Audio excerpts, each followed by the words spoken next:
आदित्याय सूर्यनारायणाय अर्घ्यं स्वाहा। আজি ହେଉଛି ମର୍ଯ୍ୟାଦା ପୁରୁଷୋତ୍ତମ ଶ୍ରୀ ରାମଙ୍କ ଜନ୍ମଦିନ। ତେଣୁ ସାରା ଦେଶରେ ପାଳିତ ହେଉଛି ପବିତ୍ର ରାମନବମୀ। ଏହି ଅବସରରେ ପୁରୀ ଜିଲ୍ଲା କୋଣାର୍କ ରାମ ମନ୍ଦିରରେ ରାମ ଭକ୍ତଙ୍କ ସମାଗମରେ କରାଯାଇଛି ସ୍ୱତନ୍ତ୍ର ପୂଜାର୍ଚ୍ଚନା। আমরা হচ্ছে কি কলকাতা থেকে এসেছি, তো এই কর্ণাটকের রাম মন্দিরে দেখতে এসেছি আজকে রামের জন্মদিন উপলক্ষে। বেশ ভালোই লাগলো, জায়গাটা খুবই সুন্দর একটা জায়গা বলতে হয়। বেশ আপনারাও যদি আসেন আপনাদেরও খুবই ভালো লাগবে। একবার এসে এখানে সময় পেলে এসে ঘুরে যাবেন, দেখবেন অনেক ভালো লাগবে, অনেক সুন্দর জায়গা। আজ রামের জন্মদিন উপলক্ষে আমরা সবাই এসেছি ঘুরতে, চারিদিক ঘুরে দেখলাম বেশ সুন্দর আয়োজন করেছে, মাথায় খুব সুন্দর পতাকা লাগিয়েছে, দেখতে সুন্দর লাগছে, খুব ভালো লাগলো মন্দিরটা দেখে আমাদের। ତେବେ ସାରା ଦେଶରେ ଶ୍ରୀରାମଚନ୍ଦ୍ରଙ୍କ ଜନ୍ମଦିନ ବହୁ ଆଡମ୍ବରରେ ପାଳନ କରାଯାଉଛି।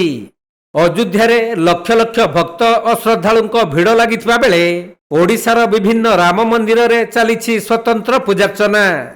ସେହିପରି କୋଣାର୍କ 4 ନମ୍ବର ୱାର୍ଡ କରମଙ୍ଗା ଗାଁ ମୁଣ୍ଡରେ ଥିବା ଶ୍ରୀରାମ ମନ୍ଦିରରେ ଶ୍ରଦ୍ଧାଳୁ ଓ ରାମ ଭକ୍ତଙ୍କ ଭିଡ଼ ଲାଗି ରହିଛି।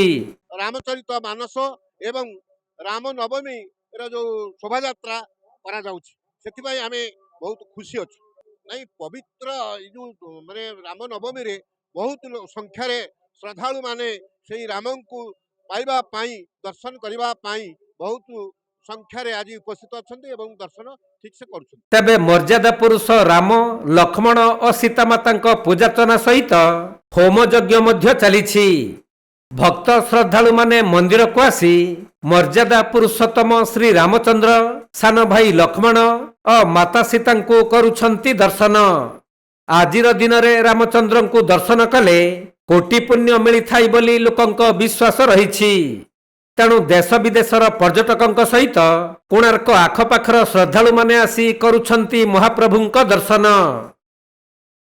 आज सका प्रभु रामकर मंगला आरती तार बल्लभोग कराइला।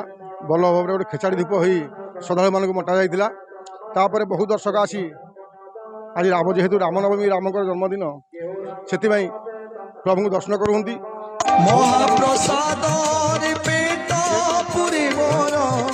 गोटे राम मंदिर बहुत श्रद्धा मैंने आसी श्रद्धा मैंने दर्शन कर जाऊँ।